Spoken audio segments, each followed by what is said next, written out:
Halo Luha, ketemu lagi dengan Yosi RDA. Masih seputar budidaya lobster air tawar. Oke teman-teman, karena ini malam hari, jadi di video ini nanti tidak ada cara-cara atau tip, itu tidak ada. Ini hanya membahas perkembangan atau kabar-kabar terbaru tentang budidaya lobster air tawar. Di video ini saya akan membahas tentang harga lobster air tawar. Yang saya bahas di sini adalah harga kiloan untuk lobster konsumsi, yang ternyata naiknya itu sudah lumayan banyak. Jadi kenaikannya itu sekitar berapa ya? Kalau dari 120 ke 150 itu berarti sekitar 20-30% kenaikannya itu.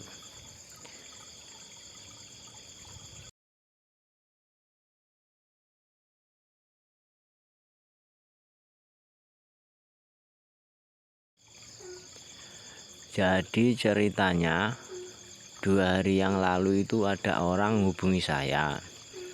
Dia tanya, "Mas, ada lobster konsumsi?" Terus saya jawab, "Kalau lobster konsumsi harus pesan dulu," gitu. Terus dia tanya, "Harganya berapa?" Terus saya jawab, 130.000 per kilo. Ya bilang gitu.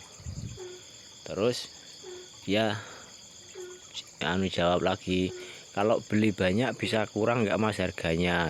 Terus saya jawab, 120.000 itu minimal ordernya 10 kilo, saya bilang gitu. Terus dia tanya lagi gitu. Terus akhirnya saya jawab itu, pokoknya kalau lobster konsumsi harus pesen dulu Mas, gitu. Kalau nggak pesen nggak bisa, soalnya saya harus hubungi teman-teman saya sesama pembudidaya gitu kan. Terus akhirnya saya menghubungi presidennya Koperasi Lobster Air Tawar Jawa Timur. Itu saya hubungi ketuanya, saya tanya-tanya gitu. Ternyata lobster konsumsi harganya sudah naik. Ya, si presidennya Koperasi Lobster Air Tawar Jawa Timur ini memberikan informasi kalau untuk tangkapan alam kan untuk dikonsumsi kan, untuk tangkapan alam kan masuk saja asal dikirim masih dalam keadaan hidup, itu 150 per kilonya. Kalau untuk budidaya yang 100% breedingan dari kecil itu per kilonya sekarang itu 180.000. Wah, mahal banget, saya bilang gitu. Ternyata sudah mahal gitu.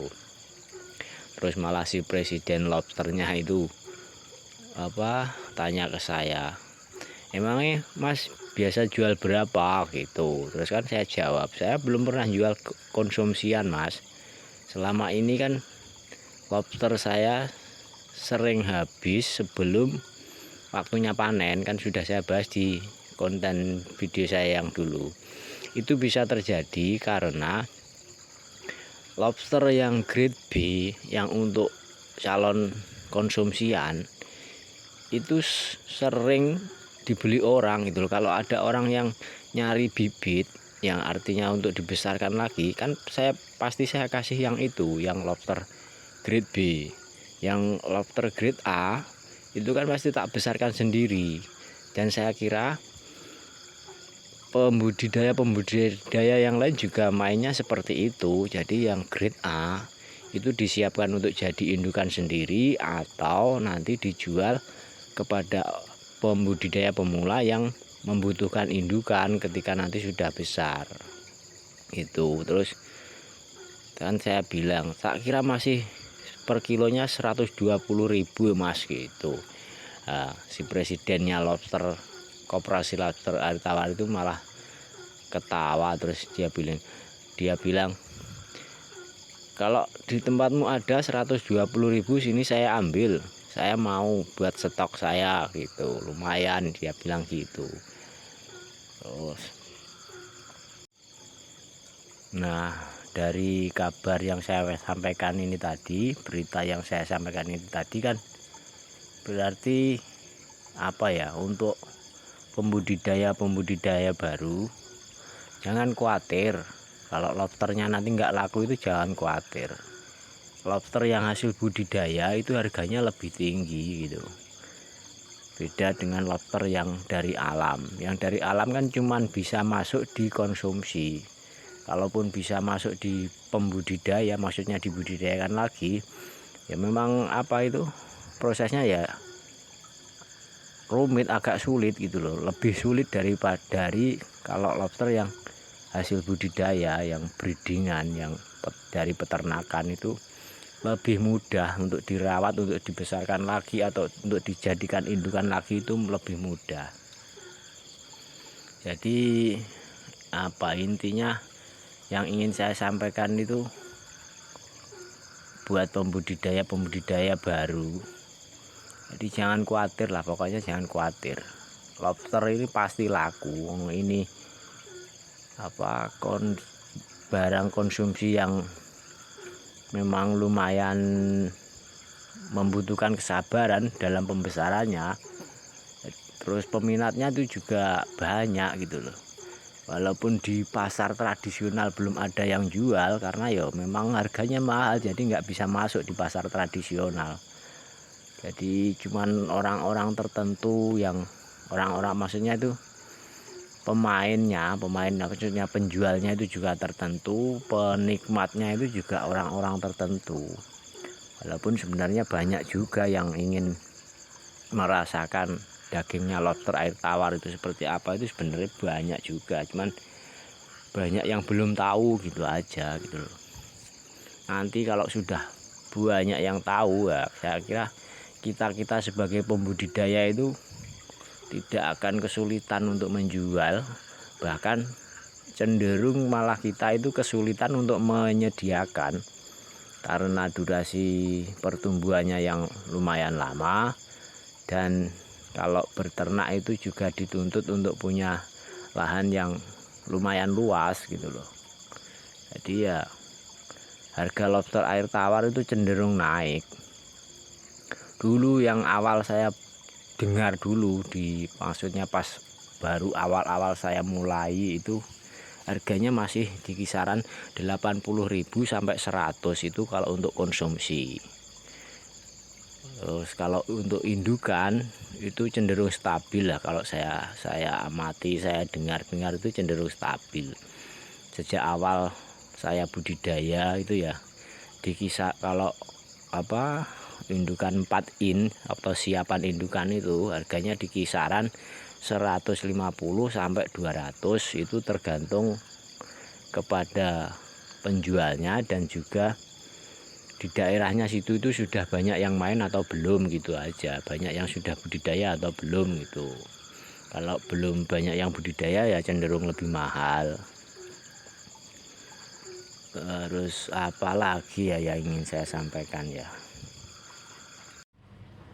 Nah, dari uraian yang saya sampaikan tadi, tentunya buat teman-teman yang baru memulai budidaya akan lebih tambah semangat lagi untuk menekuni usaha budidaya lobster air tawar, karena harganya memang lumayan tinggi.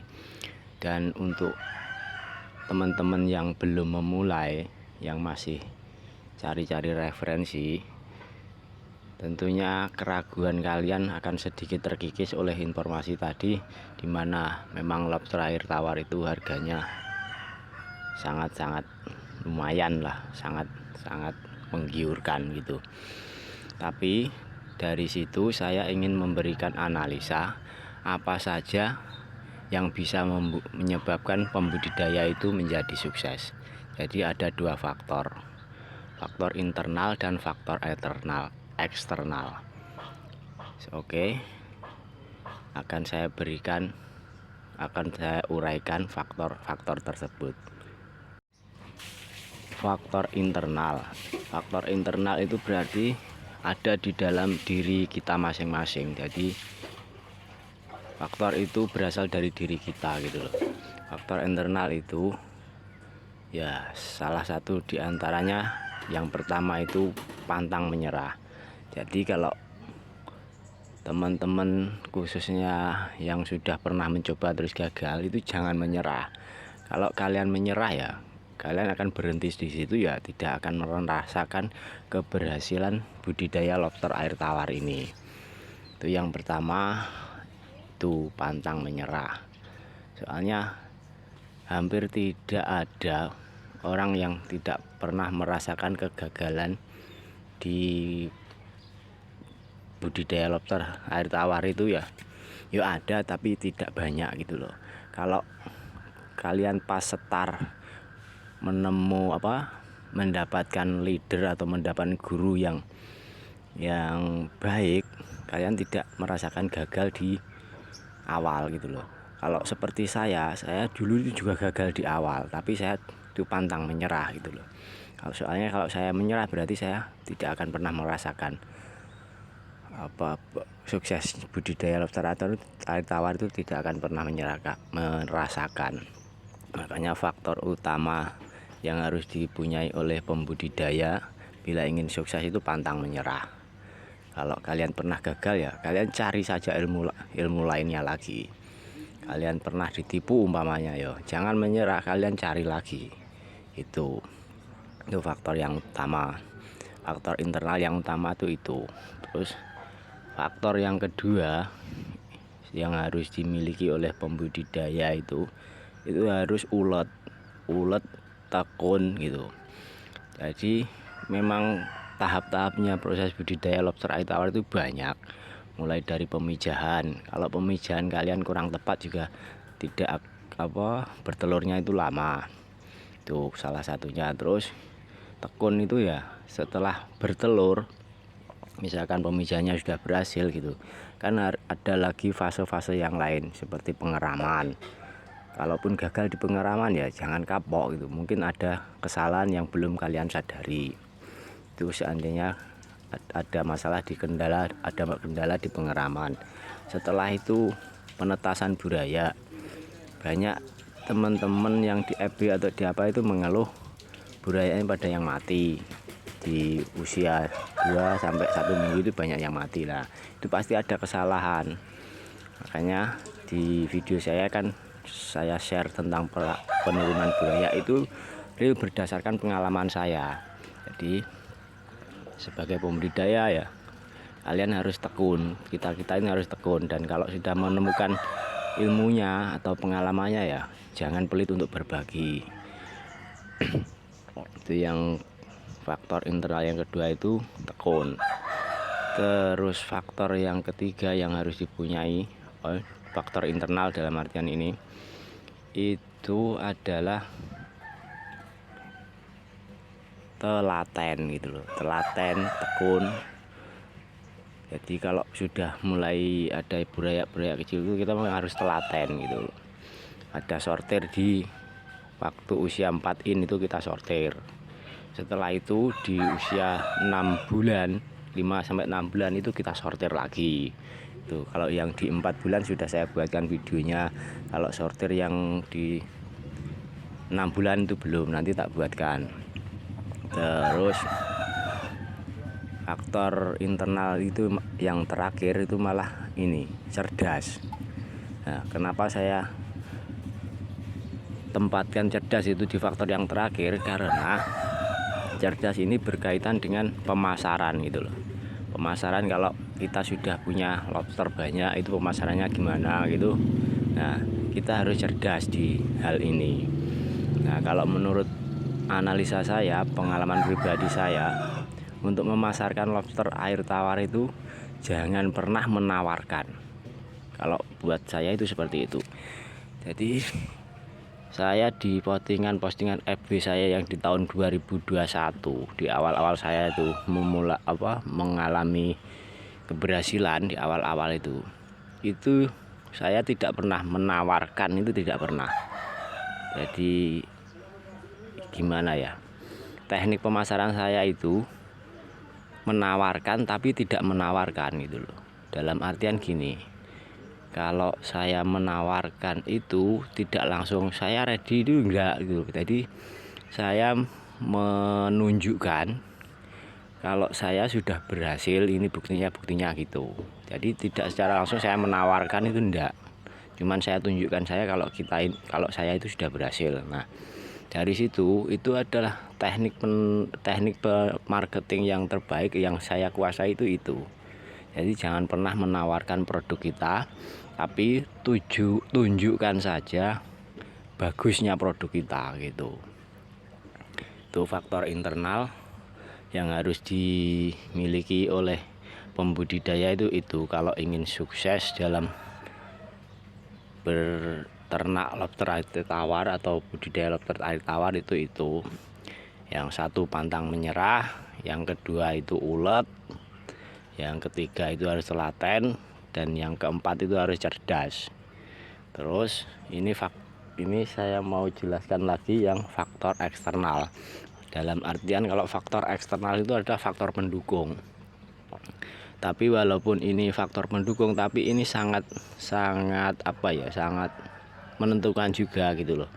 Cuman kalau kalian pada saat memulai itu belum ada faktor ini, itu nanti kalian bisa siasati ke depannya itu. Bagaimana caranya itu bisa kalian siasati sendiri loh. Nah, faktor itu adalah harus ada lahan yang luas gitu loh. Kalau mau berhasil di budidaya lobster air tawar itu harus punya lahan yang luas. Kalaupun tidak punya dalam artian tidak memiliki, tapi kalian harus bisa cari dalam artian pinjem atau kerjasama dengan orang lain itu harus. Soalnya kalau budidaya lobster air tawar kalian tidak punya lahan yang luas, kalian akan mentok di cetak bibit paling pol ya di ukuran 2 in itu kalian sudah kebingungan, sudah tidak bisa membesarkan lagi. Soalnya harus dibesarkan di tempat yang lebih luas lagi gitu loh. Kalau ada postingan-postingan yang di FB atau apa budidaya lobster air tawar cukup dengan ember, cukup dengan bak, itu nggak salah gitu loh. Cuman itu nanti akan mentok di bibit. Orang nggak bisa main di pembesaran kalau cuman seperti itu. Setelah dia dapat bibit pasti sudah bingung lagi mau dibesarkan di mana, mau dijual kemana gitu. Oke teman-teman, saya kira seperti itu saja yang bisa saya uraikan. Faktor eksternal yang harus dipunyai ya cuman itu lahan yang luas. Kalaupun belum punya, kalian tetap bisa memulai, tapi kedepannya harus kalian siapkan, harus kalian upayakan. Karena budidaya lobster itu benar-benar harus punya lahan yang memadai atau luas gitu. Seperti saya ini sebenarnya lahannya memang sebenarnya lumayan luas, tapi waktunya masih terkendala oleh kegiatan yang lain. Oke teman-teman, saya kira seperti itu saja. Terima kasih.